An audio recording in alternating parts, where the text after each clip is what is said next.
Hello friends, welcome to physics Adda. Physics Adda में आपका हार्दिक स्वागत है।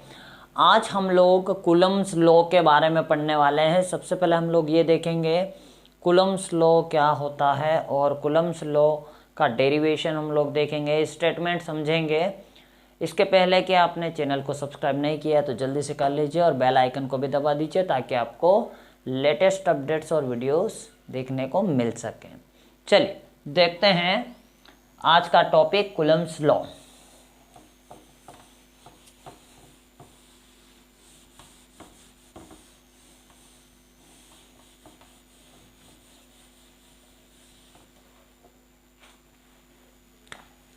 देखिए, बात कर रहे हैं कूलम्स लॉ की।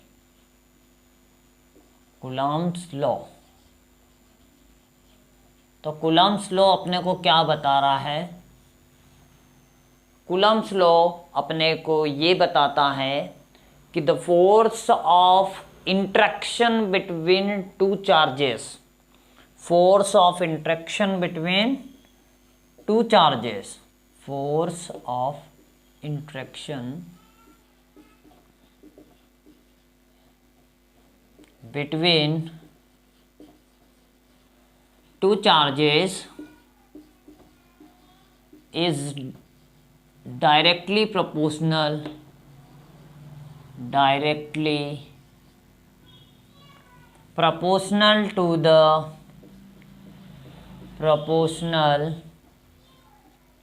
to the product of the charges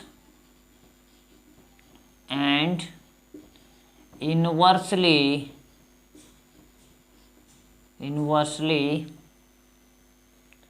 proportional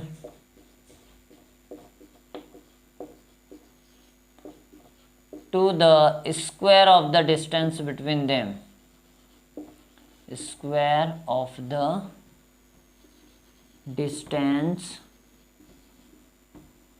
between them.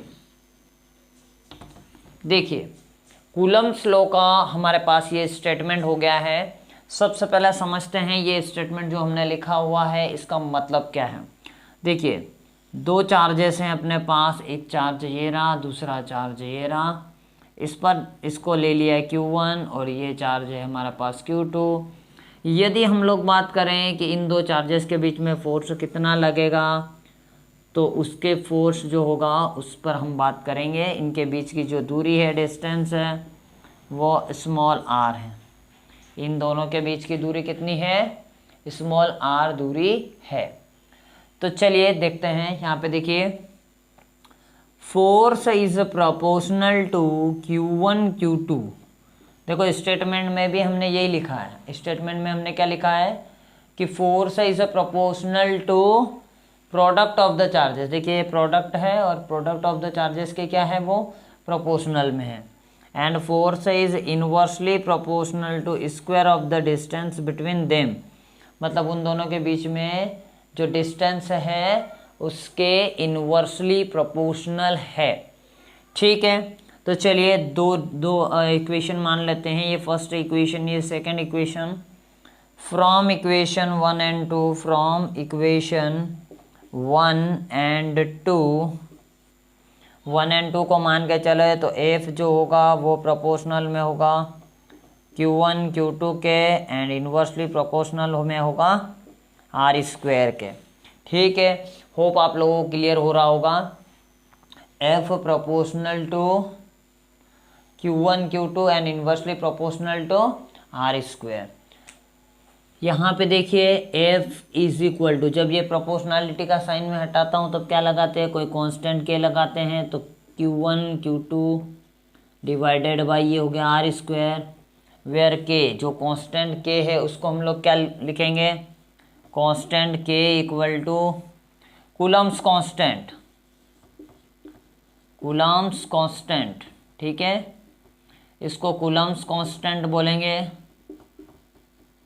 और के की वैल्यू कितनी हो जाएगी, के की वैल्यू होगी 1/4 पाई एप्सिलॉन, 1/4 पाई एप्सिलॉन।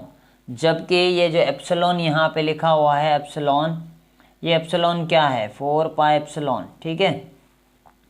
तो एप्सिलॉन जो है अपने पास, एप्सिलॉन को हम लोग लिखते हैं electrical permittivity, electrical permittivity, electrical permittivity. और एप्सिलॉन नॉट को क्या लिखते हैं, एब्सोल्यूट परमिटिविटी। एब्सोल्यूट परमिटिविटी है, एक रिलेटिव परमिटिविटी है, दूसरा है, देखिए ये भी रिलेटिव भी लिख देते हैं, रिलेटिव परमिटिविटी। तो तीन चीज़ देखने को मिल रही है, एप्सिलॉन है, एप्सिलॉन नॉट है और एप्सिलॉन आर है। जबकि एप्सिलॉन नॉट को हम लोग क्या लिखते हैं, यहाँ पर एप्सिलॉन की बात करें तो एप्सिलॉन नॉट लिखेंगे, एप्सिलॉन आर लिखेंगे। क्या लिखेंगे, एप्सिलॉन का फार्मूला क्या होगा, epsilon equal to epsilon naught epsilon R, ये लिखेंगे दो चीज़।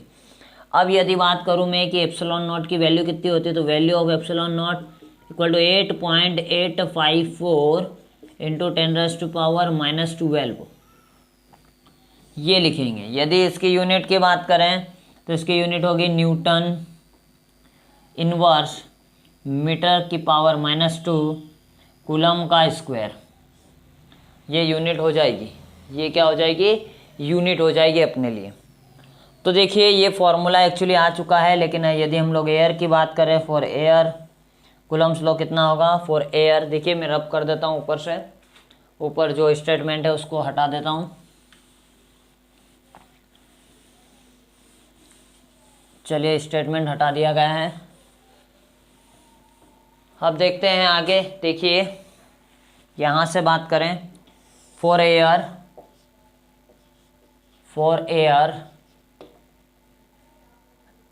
के equal to 1/4 pi epsilon naught. Air के लिए के की वैल्यू कितनी हो जाएगी, ये हो जाएगी, तो 4 से कितना हो जाएगा, F A equal to 1/4 pi epsilon naught Q1 Q2 divided by R square. ये हो जाएगा अपने पास एक्चुअल फार्मूला, ये क्या होने वाला है, एक्चुअल फार्मूला होने वाला है ये वाला, ठीक है।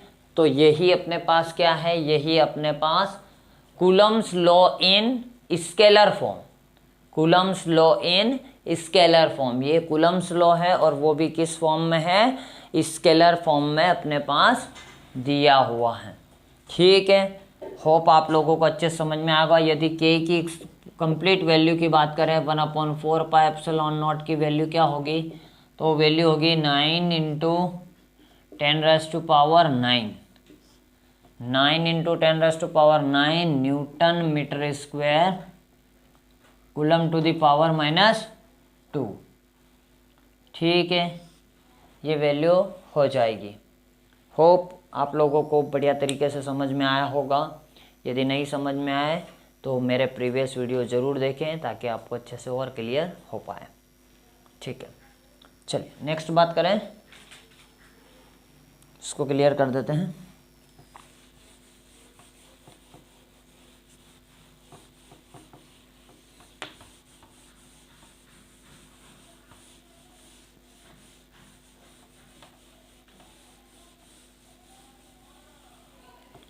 देखिए डाई इलेक्ट्रिक कांस्टेंट की यदि मैं बात करूं कि डाई इलेक्ट्रिक कांस्टेंट, ठीक है, या डाई इलेक्ट्रिक, तो सबसे पहले तो ये समझते हैं कि डाई इलेक्ट्रिक कांस्टेंट किसको बोलते हैं और डाई इलेक्ट्रिक किसको बोला जाता है। मेनली डाई इलेक्ट्रिक किसको बोलते हैं, तो डाई इलेक्ट्रिक की यदि मैं बात करूं तो डाई इलेक्ट्रिक का मतलब ये होता है फोर्स बिटवीन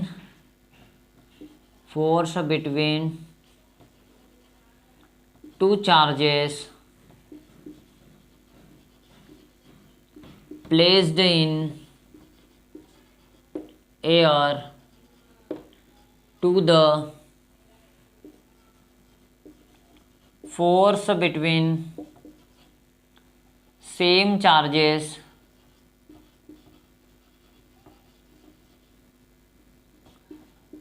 placed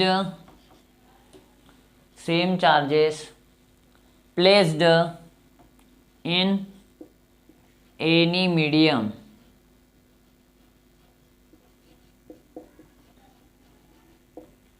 ये forces between two charges placed in air to the forces between two charges placed in any medium. It is denoted by K. It is denoted by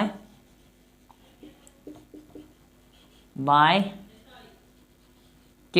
K से denote करेंगे, formula होगा K equal to F A by F M. क्या होगा? K equal to F A by F M. Value of K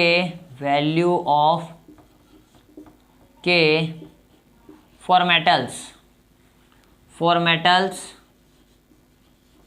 metals के लिए K की value infinite होती है. फॉर वाटर K की वैल्यू 80 होती है. ठीक है, तो ये याद रखिएगा. K एयर के लिए K की वैल्यू एयर के लिए 1 होती है. K की वैल्यू एयर के लिए कितनी होती है? 1 होती है. और इसका फार्मूला होता है K equal to F A by F M. K equal to F A by F M. ठीक है, आप लोगों को समझ में आया होगा. इसके नेक्स्ट सेशन में हम लोग देखेंगे इसके क्वेश्चंस कि कूलम्ब्स लॉ पर बेस्ड जो क्वेश्चन हैं उनसे भी हम लोग डील करेंगे और फिर हम लोग आगे बढ़ जाएंगे सुपरपोजिशन थ्योरम पे. Okay, thank you, have a nice day.